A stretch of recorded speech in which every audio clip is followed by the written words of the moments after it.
Hello and welcome again to the Authority of Love. This is a Family Foundation Friday. I'm Greg Williams, your host, with my co-host and good friend David Walls. Thanks again for joining us, David. It's always a pleasure. Yep, always good to be with you, Greg. And we got a lot going on. Even though the session's about over, we're going to talk Yeah. about that in a moment. We got a lot going on. We got a lot to praise for. So why don't we start with I know you sent this out, but there was a law that was really strong. It passed very strongly, and the governor signed it into law, right? Yes, the important bill about protecting children, and specifically had protections to protect children from online pornography that would require sites that have content that's harmful to children to have to age verify to ensure that children don't have access. And so that bill, as you and I had discussed previously, Greg, passed it did pass unanimously both in houses, both right? chambers. Right. And we're thankful that Governor Bashir signed that bill into law. And so it's encouraging to see that there's issues protecting children from harm that can still receive Yes. bipartisan support. So we're thankful to the governor in Amen. this Praise case. the We're Lord. thankful Yes, sir. for Representative Yeah. Matt Lockett, who carried the underlying bill and put in a lot of work on this issue. There's other parts of the bill, not just the online protections for kids. There's some other protections for children Right. as it relates to a number of important topics. So thankful for Representative Lockett. Thankful for Senator Jay Williams, who carried the amendment to add the online protections when this bill was in the Senate. So we're thankful that the General Assembly, that this bill is now becoming law. And just to remind folks, today is the legislature is reconvening for the final two veto override days, as they're so called. They can do more than just override bills that the governor has vetoed these last 10 days or so. They can pass legislation that's still in play. But if they were to pass a bill today or pass a bill on Monday of next week, and the governor was to then veto that bill, they wouldn't have a Veto further proof, isn't it? Yeah. opportunity to Override. So the governor's vetoed a number of bills. Most of those bills are kind of outside of the scope of issues that we work on, but it'll be interesting to see what the legislature does with some of those other vetoes. And there's a couple other important bills that they could still pass, and I think maybe the governor would not veto. But so just be praying for your legislators these two final days, to do all that they can to finish the session strong. Well, and as you're saying that, David, I want to go back to a bill that we talked about earlier. It would make sense to piggyback on this, at least for the next session. What about the adult entertainment? That's protection of kids and pornographic issues and things like that. Yeah. So it's just a word to the wise. Let's keep praying and look to push some of these over the finish line next session, maybe, or even now. And you and I, we talked a little bit about this. We'll break this down more once we get past this session. But there's a lot of really important bills that the legislature chose not to pass, which is is disappointing. The bill by Senator Tishner to protect kids from adult performances and drag shows and so forth. That bill was at the finish line, and the House chose not to take that bill up. And that is a bill that we would suspect the governor would veto that bill. And so, unfortunately, that's going to be two sessions in a row that the Senate has passed a very important bill, and the House has just chosen not to give it a vote. If they had, it would have passed. I think so too. I don't think there's any doubt. You know better than I do. But the other part of that is back to what we said. The real reason for that is not to expose children to these things at such a young age, to protect them. Yeah. And we just had a unanimous vote in both chambers, and the governor signed it. It would only make sense to extend that to those kind of things. So anyway, prayer and thoughts and your voicing your concerns can help on that.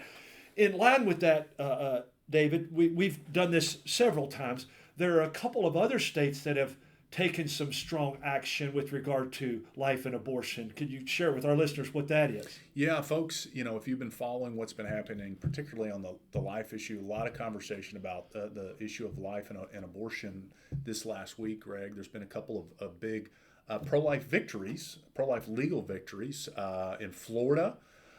They had a victory at the Florida Supreme Court on important pro-life legislation that is going to lead to their heartbeat bill, I believe, ultimately being able to go into effect. But conversely, there's also going to be a pro-abortion-led ballot initiative in the state of Florida that's going to seek to, probably do something similar that unfortunately happened in the state of Ohio, where they're going to try to enshrine the right to kill an unborn child into the Constitution. So we need to be praying for our brothers and sisters and those that support life in the state of Florida. That's going to be a big issue. And then just in the last few days, there's been really big news and a lot of media attention on the state of Arizona. So their state Supreme Court had a strong, it wasn't a constitutional argument, it was kind of a statutory interpretation argument, but not to go too far in the weeds. But Arizona, similar to Kentucky, and many states, had pre-Roe bans on abortion. And look, you and I have talked about this.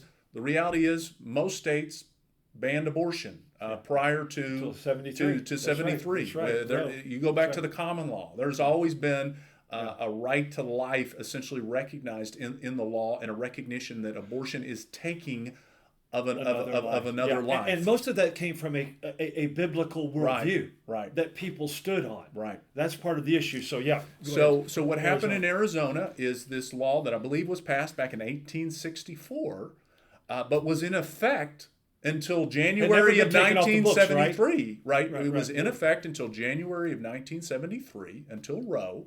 And the Arizona legislature had never taken it off the books after Roe, so it's still the law. So once Roe came down, that law was available essentially to go back into effect. And essentially the Supreme Court has said, that law is it's still on the books. It's still the law. Valid. And what you have seen is the pro-abortion industry and the media, they have been continuing to really absurdly freak out over the idea that laws that have been on the books protecting preborn children would be enforced. Yes. And so, and unfortunately, what you're seeing, as you and I have talked about this issue, Greg, is even some Republicans who have proclaimed that they were pro-life.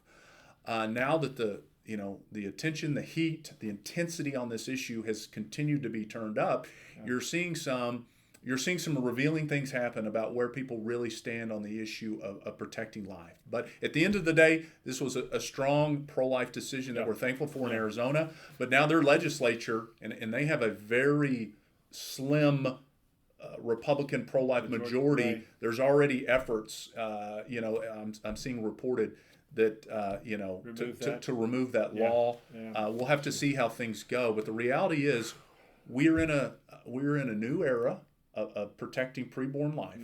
And we're thankful that here in Kentucky and a number of pro-life states, now in Arizona, effectively in Florida, 2 more states that are going to be joining the ranks of states that either prohibit or effectively prohibit most abortions. And that's something we should be thankful for, but it's something we can't take for granted. And as we're seeing, this is going to be a part of the national conversation. It's going to be a part of the state conversation. At every arena, we're going to have to be willing to continue to contend for life. And they those who are in the abortion camp, they don't want it to be states' rights. We're going to talk about that in just a moment as well. They want it to be a blanket coverage. Everybody, anytime, anywhere can have an abortion. I have to say this from a ministry and a biblical standpoint, David, is that as Christians, we need to understand, first of all, where the Bible is, and when God gives life, and He's the one who gives life. I go into conversations with couples and in conferences and stuff oftentimes. He's the one who gives life. God's not surprised and go, oh, I'm sorry, I shouldn't have given life there, so you can go ahead and take that one. He doesn't do that. And we as Christians have to stand on that, the validity and the sanctity of the life that God has given. Absolutely. He knew us before He even formed us in the womb. Absolutely. He had a purpose for us. And if we're going to be Christians, we need to stand on that. And I think, David, we've talked a little about this. That's part of the unfortunate divide in what we call Christians and conservatives. And that's why I think we're seeing a lot of so-called, there are Republicans, but they are waffling on this issue of life, really. And I've even had this said, Christian people. But Greg, if my teenage daughter got pregnant, I would want her to have that option. And I just simply have to say, I understand the heartbreak and the heartache in that and the struggle, but your circumstances nor mine changes God's truth. Right. And that's what we have to stand on as Christians and help people see. If other Republicans or conservatives don't want to, they have that right. But we have to teach that. And if you're a Christian, you have to stand on that biblical truth. Absolutely. And so I just needed to say that. And speaking of that, Yeah. candidate and former President Trump has come out and spoken on this as well. He did. And I have to say, well, I'll preface the comments by saying, look, continue to be thankful for the pro-life gains that were made during his presidency. Yeah. The reality that, the Supreme Court justices, the pro-life Supreme Court justices that he appointed played were the deciding factor in leading to Roe coming down in the Dobbs decision. So thankful for that. But he is unfortunately now seems to be once again, following the political winds instead of standing courageously on the issue of life. And he has, put out a statement this week, or a video, I believe, essentially saying, look, abortion is now only a state's rights Rightly issue. Rightly so in where we stand. Right. Right. Well, but it's great. It's not, while we're thankful that Roe has come down, and states like Kentucky and now Arizona and Florida and other states can have their pro-life laws in effect and saving lives. The reality is we still have to contend for life at the national level. What are we? I mean, we have a moral obligation. There's we're seeing abortions increase in pro-abortion states, in states like California, in states like New York. Right. I mean, the reality is we have to contend for life at the national level, at the state level, at the local level, in our churches, in our families. We have to continue to contend and build a culture of life. And we're living in a moment now where the pro-abortion side is on the march, and they have the wind behind them. They have the media increasingly behind them, and they're exposing themselves for how radical they truly are. Right.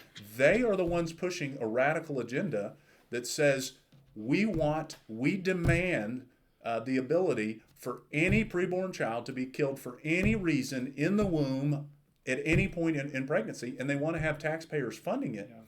And so that's the waffling. That's what we're finding the waffling with candidate Trump and others. Certainly disappointed.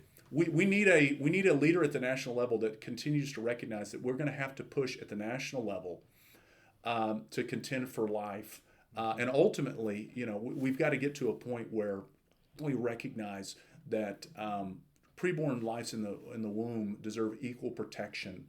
Yes. Anywhere. Yes. We can't long term live in a nation that based on your address is whether you can kill a preborn child or not. We can't live in a nation that here in Kentucky you can't kill a preborn child. You cross state lines now in the state of Ohio, and it's open season on preborn children. And so it's going to take a lot of work. This is not going to be an easy a fight or debate, but it's never been. And back to my point I made a moment ago, God didn't say in His Word, if your address is here or if your circumstances are this, I'll let you kill the baby that I gave you. He didn't say that. Right. And He never would, because He's the giver of life. And so there's a couple other things quickly. NAIA, National Athletic, I can't even remember what it is. Whatever it is. It's the National Athletic Group, not the NCAA. For the smaller private strong schools. Strong statement in support of saving women's sports and saying only female athletes should compete in female sports. We'll have more to say on that, but that's an encouraging development at the national level. And don't forget the voter guides at iVoterGuide and VoteKentucky.us for the primaries. David, thanks for being with us again. Thanks for you for joining us. Thanks for your prayers. Thanks always to the Lord. Make it a great day, and God bless in Christ. I'm Greg Williams with David Walls, and you're listening to The Authority of Love.